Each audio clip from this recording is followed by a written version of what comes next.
Alors dans ce chapitre, nous allons voir les techniques de renseignement de la DGSI. Donc si vous avez lu le livre, dans tous les chapitres, on a des passages sur les techniques qu'ils utilisent sur le terrain, et comment ils font pour approcher une cible, enfin voilà quoi. Donc moi j'ai fait un condensé, un résumé de toutes les techniques qu'on décrit dans le livre. Donc c'est le journaliste qui décrit ces techniques vis-à-vis des policiers. Donc les policiers sont en train de lui parler, lui disent voilà comment on fait sur le terrain, comment on suit les voitures et tout ça.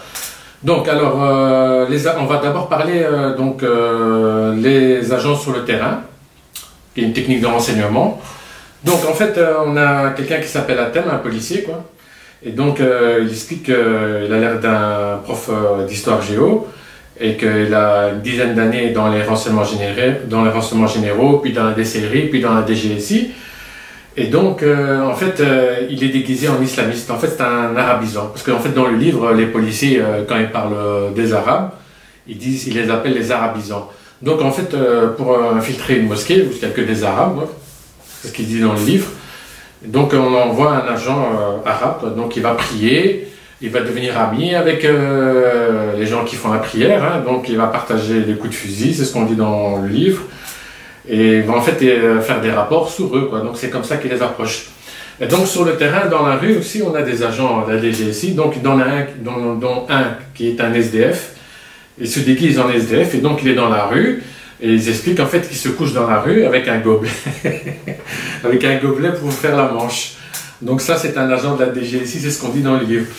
Alors il y a aussi des agents de DGSI dans les cités sensibles, hein, qui ont des casquettes, qui font comme les jeunes, qui marchent comme ça quoi, dans la rue. Ils sont passés pour des jeunes, ils s'habillent avec des trainings de papy. Donc en fait, c'est toujours l'impression qui compte, quoi. Donc c'est déguisement. Donc, en fait, on dit l'habit fait pas le moine, mais là, sur le terrain, on dit que l'habit fait le moine. Voilà quoi. Donc voilà. Alors ensuite, on va s'intéresser donc toujours un recueil de renseignements sur les micros et les traceurs GPS. En fait, donc ce sont les techniciens de la DGSI qui s'occupent de cette affaire. Donc ils installent des balises qu'ils incrustent et qui soudent dans les jantes des voitures et aussi dans les Mercedes, hein, toutes les marques quoi. Et en fait, il y a aussi des micros pour écouter dans les appuis-têtes qui sont fondus dans le plastique des portières. Donc ces cas-là, ils les utilisent quand les cibles sont méfiantes. S'ils sont très méfiantes, donc on va passer à ces techniques-là. S'ils ne sont pas méfiants, ils planquent aussi les balises, les traceurs GPS dans les moteurs. Voilà, en fait, comment ils s'y prennent, ils expliquent dans les livres. En fait, donc si vous avez par exemple une BMW ou une Citroën ou une Peugeot, je ne sais pas moi, mais si vous avez une voiture, fonction telle marque, tel modèle, eux vont se procurer telle marque, tel modèle et vont s'entraîner dans un garage, je ne sais pas moi, quelque part, et ils vont trouver un endroit où ils vont planquer la balise GPS pour pas que vous le trouviez, quoi. Donc c'est comme ça qu'ils font, ils dupliquent la voiture, ils s'entraînent sur la voiture. Ensuite, ils vont désosser les portières, les appuis-têtes, ils vont voir avec leurs techniciens comment ils vont recoudre les appuis-têtes pour mettre les micros, tout ça. Voilà, ça c'est une chose. Donc, alors aussi dans le livre, on explique le balisage, comment ça se passe. Ils expliquent qu'il y a des gens qui sont méfiants, qui mettent leur voiture sous un lampadaire, ils habitent dans les cités par exemple, ils mettent la voiture sous un lampadaire et surveillent la voiture. Alors le lampadaire la nuit, il éclaire, donc on voit la voiture, si quelqu'un s'approche de la voiture, automatiquement il est vu. Alors comment ils font les agents de la DGSI? Donc ils viennent la journée, je pense, parce qu'on ne dit pas si la journée et la nuit ça se passe, ils mettent une voiture en billet devant, une voiture en billet derrière, ils ouvrent les coffres et commencent à faire un semblant de trafic de vêtements. Et donc il y a des acteurs qui viennent près des voitures et commencent à marchander la marchandise.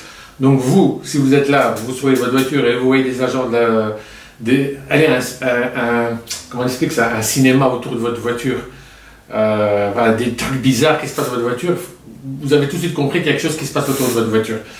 Donc ils sont en train, en fait, il y a des techniciens qui sont en train d'opérer en dessous de la voiture, ils sont en train, et ça met 10 minutes, ils sont en train de placer les balises, quoi. C'est ce qu'on dit dans le livre. Ensuite, pour les visites d'appartement, parce que les agents de la DGSI, les policiers, ils expliquent comment ils rentrent dans l'appartement. Donc la première chose qu'ils font, c'est quand ils rentrent, ils font une photo de votre serrure. Ensuite, il amène un technicien spécialiste qui a toutes les clés inimaginables sur la Terre. Il va reproduire dans son bureau, dans son laboratoire, la clé. Ensuite, il revient avec les agents de la DGSI sur votre porte et ils ouvrent la porte. Une autre fois aussi, on explique, les agents des DGSI, ils expliquent aussi que, par exemple, ils sont déjà rentrés dans les appartements des cibles sans mandat de perquisition. Parce qu'il fallait le faire, il fallait taper. Donc ils viennent avec une équipe, il y a un sachant, c'est comme ça qu'ils l'appellent, en fait c'est un référent qui a des connaissances sur le terrain et du dossier. Donc ils font une photo des objets dans votre appartement, partout, aux armoires et tout ça, et ils remettent les objets sur place. Donc en fait, le but de l'appartement, c'est de mettre, d'insonoriser votre appartement, c'est de le mettre sous surveillance, mettre des micros, des caméras. Donc des caméras, ça je sais pas sûr, hein, mais en tout cas des micros pour écouter qu'est-ce qui se passe. Et aussi, donc on apprend aussi qu'ils ont une torche infrarouge qui détecte la présence d'une source, mais quelle source, je ne sais pas vous dire. Donc ils utilisent une source, quoi. Ça peut être une source infrarouge, parce que vous savez, ils se méfient aussi beaucoup des agents de la DGSI, ils racontent dans le livre, ils se méfient beaucoup aussi des lampes. Des lampes qu'ils trouvent dans le plafond, quand ils rentrent, ils regardent si c'est pas piégé. Parce que vous savez, piégé, mais ils ne disent pas quelle est la nature du piège, si c'est une bombe ou je ne sais pas. Mais en tout cas, il y a des lampes qu'on vend dans le commerce avec des caméras, donc ils font attention à ce genre de choses-là, quoi. Alors, toujours dans les caractéristiques de l'infrarouge, donc ça peut s'agir d'une alarme ou d'une caméra infrarouge, donc ils ont un appareil qui permet d'obstruer de façon à pouvoir travailler. Donc en fait cet appareil permet, je pense, d'illuminer la pièce pour pas que votre caméra voit en mode infrarouge. Parce que vous savez, les caméras sont en vision de nuit, ils utilisent l'infrarouge aussi. Donc voilà, donc c'est pour pas laisser de traces, quoi. Alors les agents, toujours les agents de la DGSI, ils expliquent aussi que sur le palier de votre appartement, si vous habitez dans un immeuble, ils installent des caméras. Donc en fait, ils vont installer des caméras dans le plafond, dans la bouche d'incendie, dans les lumières des plafonniers. Hein. Donc vous avez souvent des lumières, quoi, des ampoules et tout ça. Donc ils vont installer des caméras là, qui donnent une vue sur votre appartement pour pouvoir filmer tout ce qui rentre, tout ce qui sort, quoi. Donc ils branchent en fait, ils branchent aussi devant l'immeuble à l'extérieur sur les lampadaires. Donc en fait, pour eux, ça leur arrange bien parce qu'ils ont une source électrique, donc ça permet de ne pas venir manipuler tous les jours la caméra, quoi. Et alors, il y a aussi des caméras sans fil qui envoient des images sur un zoom. Un zoom, c'est un sous-marin dans les parages qui va récolter les images du lampadaire, donc ça permet ni vu ni connu d'avoir toutes les images. Donc en fait, ils vont s'arranger pour mettre une caméra en lampadaire en face de l'entrée de l'immeuble. Comme ça, ils peuvent voir tout ce qui rentre, tout ce qui sort de l'immeuble. Et on a vu aussi, donc, comme je vous ai dit, sur le palier, donc ils vont mettre des caméras, des micros aussi, je pense. Voilà, quoi. Donc ça, c'est pour sauver les appartements dans les rues. Donc voilà, ça c'est une chose, quoi. Alors, on apprend aussi une chose, des faux douaniers dans les aéroports. Donc en fait, il y a des agents de la DGSI, des policiers, qui se font passer pour des faux douaniers. Donc ils sont habillés comme les douaniers. Donc ils vont vous appeler et ils vont fouiller vos affaires. Et en fait, ils vont faire ça de façon à ce que vous ne voyez pas trop qu'est-ce qu'ils font. En fait, ils veulent récolter des renseignements, cartes USB, clés USB, ordinateur, tout ça, quoi. Donc voilà, donc ça, ils vous attendent quand vous arrivez à l'aéroport, hein, les agents de la DGSI qui sont déguisés en faux douaniers. Et en fait, quand ils manipulent vos affaires, ils sont accompagnés de vrais douaniers pour que quand vous voyez des vrais douaniers habillés avec la tenue douanier, quoi. Alors, pour ce qui est des véhicules de la DGSI sur le terrain, donc on apprend qu'ils ont beaucoup de camions. Alors, dont des camions neufs, des vieux, très très vieux. Hein, quand vous les voyez, vous ne soupçonnez pas que c'est un camion de la DGSI. Alors, il y a des camions qui sont des camions aussi de livraison. Voilà, avec des logos, livraison, tout ça. Alors, certains camions sont équipés d'un aspirateur de données ISMI Catcher. En fait, sur 100 mètres, donc il va prélever à distance les coordonnées de tous les téléphones, donc tous les numéros qu'il va localiser, et il va aspirer les données numériques, les SMS. Donc en fait, l'ISMI Catcher, ça permet de...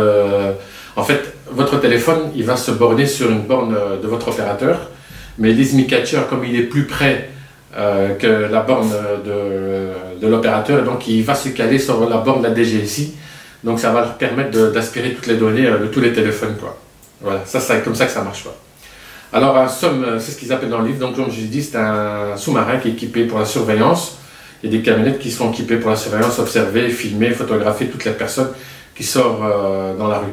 Alors, on apprend aussi, par exemple, sur une mission en Corse, comment la DGSI opère dans les montagnes, ou bien dans les villes, enfin, c'est ce qu'ils disent, quoi.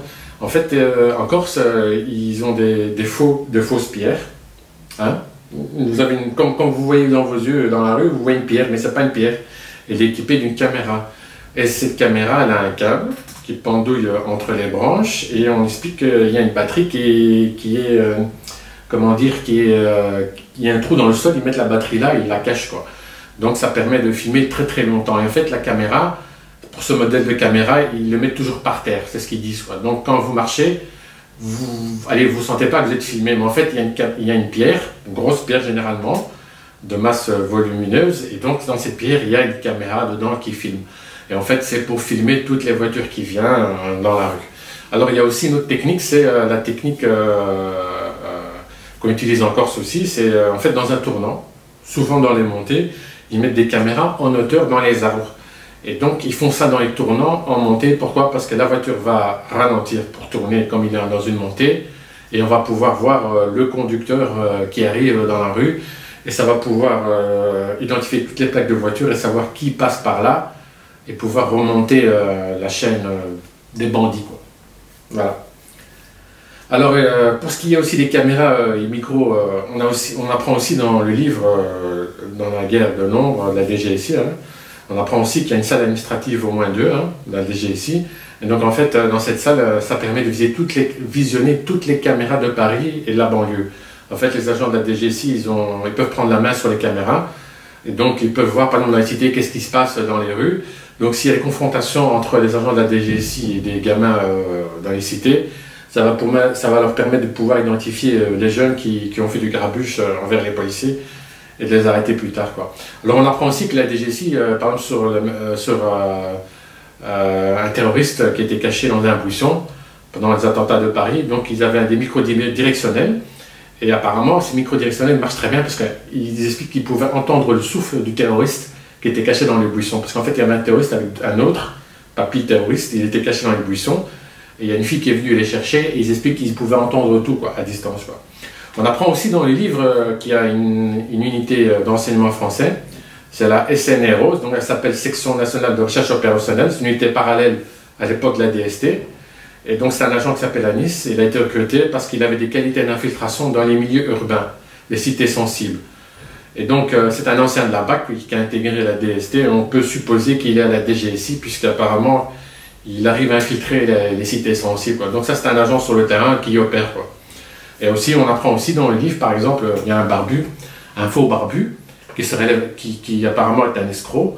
Et en fait lui tout ce qui l'intéresse c'est de balancer les autres barbus. Donc la DST font appel à lui.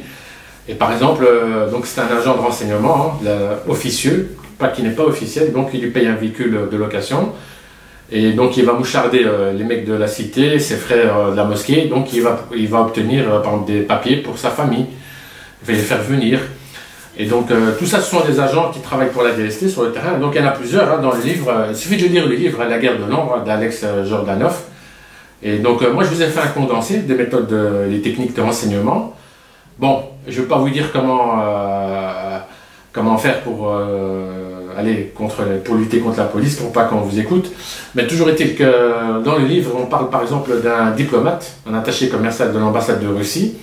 Lui, donc il était suivi par les agents de la DGSI, et apparemment il avait un ordinateur portable. Et cet ordinateur portable permet de scanner tous les appareils portables, téléphones qui étaient bornés aux alentours de l'ordinateur portable. Et donc il pouvait faire un scan, quoi, un organigramme de tous les téléphones portables.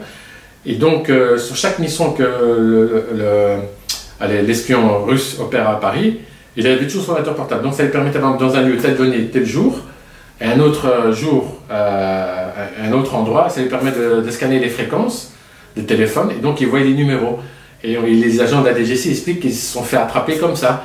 Parce qu'en fait, l'espion de la DGSI, non, l'espion russe, par exemple, à tel jour, par exemple, un lundi à 15 h, il était à un lieu X, il scannait les numéros autour de lui, avec son ordinateur portable, et puis un autre jour, il scannait, et donc l'ordinateur, avec le logiciel, était capable de matcher tous les numéros pour voir s'il y avait une correspondance entre deux fois le même numéro à deux lieux différents. Voilà. Donc ça, c'est l'agent de la DGSI qui l'explique.